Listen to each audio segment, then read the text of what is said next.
CEO দপ্তরের বাইরে উত্তেজনা, শুভেন্দু অধিকারীকে ঘিরে গো ব্যাক স্লোগান, বিএলওদের নিরপেক্ষতা নিয়ে প্রশ্ন। রাজ্য নির্বাচন কমিশনের সিইও দপ্তরের বাইরে মঙ্গলবার তীব্র উত্তেজনার সৃষ্টি হয়।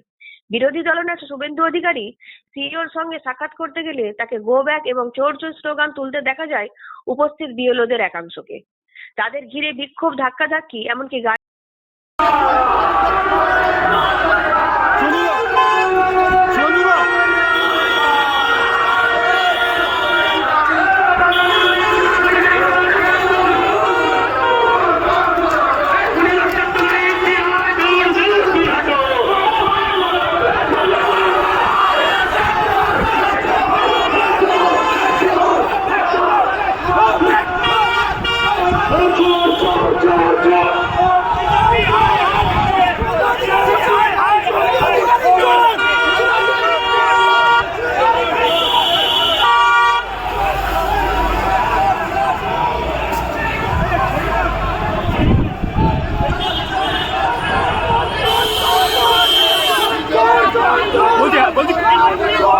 কালো পতাকা দাদা দাদা কালো পতাকা থাকলেন দাদা বলবেন।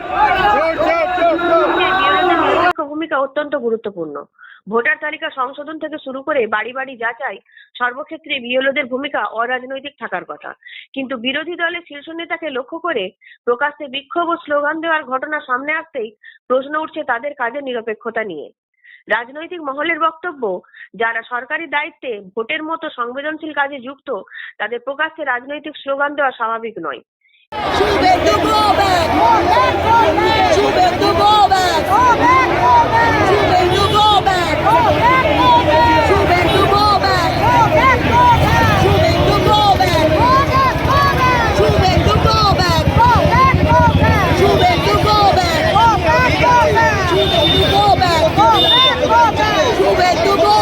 এতে বোঝা যাচ্ছে অনেকেই রাজনৈতিক স্বার্থে আন্দোলন করছেন, পেশাগত দায়িত্বে নয়।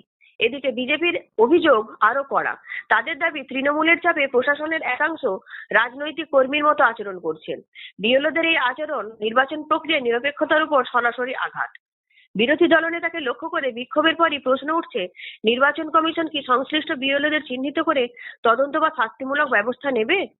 বিভিন্ন নির্বাচনী বিশেষজ্ঞদের মতে, সরকারি কর্মী বা ভোট কর্মীরা প্রকাশ্যে রাজনৈতিক স্লোগান দিলে তা পরিষ্কারভাবে সার্ভিস রুল লঙ্ঘন। নির্বাচন কমিশনের উচিত ঘটনার ভিডিও সংগ্রহ করে দায়ীদের শনাক্ত করা। প্রয়োজনে সাসপেনশন বা দায়িত্ব প্রত্যাহার উভয় ব্যবস্থা নেওয়া যেতে পারে। ঘটনার জেরে সিইও দফতরের নিরাপত্তা নিয়েও প্রশ্ন উঠছে। যেখানে বিরোধী দলনেতা সফর ছিল পূর্ব নির্ধারিত, সেখানে বিএলওদের এত বড় জমায়েত এবং আগ্রাসী আচরণ সিইও দফতরের নিরাপত্তা ব্যবস্থাকে প্রশ্নের মুখে ফেলেছে। এদিকে তৃণমূল অবশ্য অভিযোগ উড়িয়ে দিয়ে বলছে, বিএলওরা তাদের ন্যায্য দাবি নিয়ে আন্দোলন করছেন। শুভেন্দু অধিকারী সেখানে রাজনৈতিক নাটক করতে গিয়েছিলেন। ঘটনার ভিডিও ইতিমধ্যে সোশ্যাল মিডিয়ায় ভাইরাল হয়েছে। এখন নজর নির্বাচন কমিশনের দিকে। এই অভূতপূর্ব পরিস্থিতিতে কমিশন কি সিদ্ধান্ত নেয় সেটাই দেখার।